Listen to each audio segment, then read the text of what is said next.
Esse rascunho deixou bastante gente insatisfeita porque ele não incluiu as palavras combustíveis fósseis. O que isso quer dizer? Desde o começo da COP e antes mesmo da COP, na cúpula dos líderes, quando o presidente Lula falou da importância de ter um mapa para a transição dos combustíveis fósseis, a gente tinha essa expectativa de que essa palavra, que essa proposta de um mapa do caminho para a transição apareceria na decisão final da COP. Mas, ao que tudo indica, isso não vai aparecer. Nesse rascunho que foi divulgado hoje, isso não foi mencionado e deixou muita gente insatisfeita. Muitos países mandaram uma carta aberta de rejeição a esse rascunho. E os ambientalistas também estão criticando fortemente esse documento. O que isso significa, isso não está nessa decisão? Porque o que dizem os cientistas e os ambientalistas é que a única maneira da gente frear o aquecimento global é diminuir o uso de combustíveis fósseis, parar o uso de combustíveis fósseis. Sem isso, não vai ter como a gente manter a temperatura abaixo dos níveis críticos que estão estabelecidos pela ciência. É por isso que é super importante que isso esteja na decisão da COP. Mauro. E agora, o que acontece daqui para frente, Patrícia? Aliás, deixa eu emendar uma pergunta para você. Eu só vou emendar uma pergunta para você. A COP termina hoje? Então, oficialmente a COP termina hoje. Aqui atrás de mim vocês podem ver essa movimentação. Ali onde tem aquele pano branco é o setor onde a gente teve um incêndio ontem. Aqui atrás, um pouco antes, são os pavilhões que já estão sendo desmontados, porque oficialmente hoje é o último dia da COP. Mas é muito usual que a COP não termine no dia oficial de encerramento dela. Os negociadores estão reunidos, eles trabalharam até altas horas da madrugada para divulgar esses rascunhos hoje. E eles continuam reunidos, debatendo para ver se chega em um consenso, porque na COP qualquer decisão que saia dela só pode sair se tiver o consenso das partes, e são quase 200 países. Então você imagina a dificuldade que é para 200 países concordarem em alguma coisa, sendo que há interesses muito diversos. A gente tem os países em desenvolvimento que são contra, alguns deles são contra a diminuição do uso de combustíveis fósseis, porque eles alegam que eles não tiveram a oportunidade de enriquecer com esse tipo de combustível como os países ricos tiveram. Mas tem país rico que também é contra, como os Estados Unidos. Então a gente tem esse impasse já de cara, e tem outros temas que também estão sendo negociados e discutidos para que se chegue a algum tipo de consenso. Então, as negociações devem se estender e não imagino que essa COP termine hoje. Que é usual, não é fora do comum, não tem a ver com o incêndio, mas a gente imagina que o incêndio vai atrasar um pouco, porque ontem as negociações tiveram que ser suspensas por cerca de 6 horas. Por isso que eles continuaram trabalhando até altas horas da madrugada, retomaram o trabalho hoje cedo e vão continuar reunidos até chegar nesse texto, que pode sair amanhã, pode sair domingo. A gente fica aqui na expectativa de quando vai chegar essa decisão. Patrícia Junqueira, que continua acompanhando a COP até os momentos finais decisivos, seja lá quando isso for, né, Patrícia?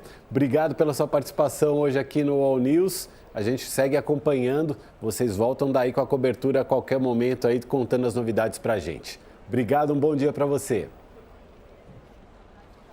Letícia, para o governo... Obrigada, bom trabalho para você. Para o governo, o que seria algo a se apresentar dessa COP para dizer que a COP foi um sucesso? Acho que a principal questão, as principais questões estão ali no financiamento, né? No financiamento de combate ao aquecimento global. Então, tem um fundo específico que o governo brasileiro desenhou, que é um fundo por adesão, porque sabe que esse projeto de vamos segurar o aquecimento global, que é muito controverso, que os países não querem, principalmente os países ricos, alguns sequer se engajam, como os Estados Unidos, há outros que não querem colocar dinheiro numa proporção que seja muito maior do que os países em desenvolvimento. Então, assim, era muito importante essa questão do financiamento. E Agora, para o governo brasileiro também é complicado de como que você lida com esse discurso, né, de É. estamos trabalhando para Uhum. reduzir o aquecimento global, sendo que, por outro lado, você estimula o uso de combustível fóssil, né, Mauro? Não é algo muito fácil de articular uma coisa com a outra. Josias, um caso que foi aí paralelo à COP foi o do primeiro-ministro da Alemanha, o chanceler Friedrich Merz, que numa declaração lá na Alemanha falou que todos estavam, jornalistas alemães estavam aliviados por deixar Belém, todos queriam sair daquele lugar. Acontece que o Lula e o Merz vão se encontrar agora lá na África do Sul. O Lula chegou hoje à África do Sul para o G20, né, a cúpula do G20, e eles vão ter um encontro bilateral. E o Merz já falou que ele acha que o Lula tem que aceitar que a Alemanha é um dos países mais lindos do mundo. A Alemanha, de fato, é um baita país, Berlim é uma cidade legal, a beça, tal, mas a gente também tem o que mostrar nessa comparação, né, Josias? Berlim e Belém são duas cidades belas, cada uma com a sua peculiaridade, né? E certamente o que há de belo em Berlim não inclui o chanceler Merz, o primeiro-ministro alemão. Realmente foi, no mínimo, deselegante, e a deselegância dele acabou produzindo um ruído desnecessário.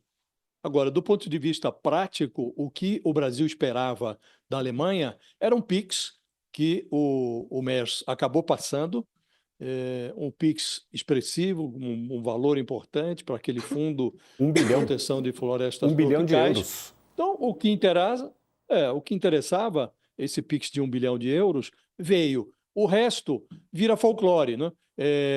O primeiro-ministro alemão, o chanceler alemão, ele é célebre pelas declarações xenófobas, infelizes. Algumas providências do governo dele são muito mal avaliadas. Ele faz com que os próprios alemães tenham muitas saudades da Angela Merkel, que tinha uma visão Opa. mais moderna da sociedade contemporânea. E isso vai. Agora, o Lula disse que